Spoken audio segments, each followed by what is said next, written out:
তুমি কি জানো এমন একটি আলু আছে যার দাম 500 টাকারও বেশি প্রতি কেজি? শুনতে খুব অবাক লাগছে তাই তো? ভাবছেন এমন আবার হয় নাকি? পুরো ভিডিওটা দেখুন, তবে বুঝতে পারবেন। আমরা সাধারণত যে আলু খাই তার দাম প্রায় 10 থেকে 20 টাকার মধ্যে থাকে, কিন্তু পৃথিবীতে এমন কিছু আলু আছে যেগুলো বিলাসবহুল খাবার হিসেবে ধরা হয়। এই আলুর নাম হলো লা বোনট।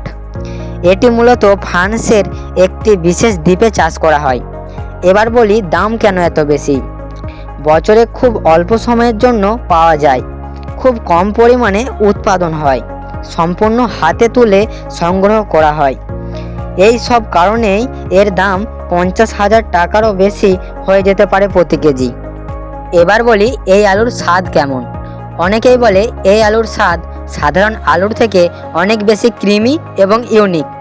তবে ভারতের দামি আলু কি?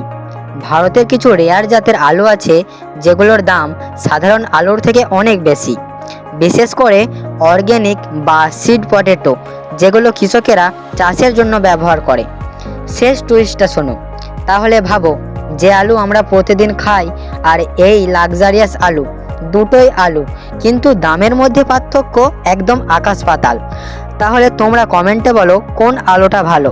আর হ্যাঁ, এমন আরও বাস্তব ভিডিও পেতে লাইক দিয়ে আমার চ্যানেলটি সাবস্ক্রাইব করে রাখতে পারেন।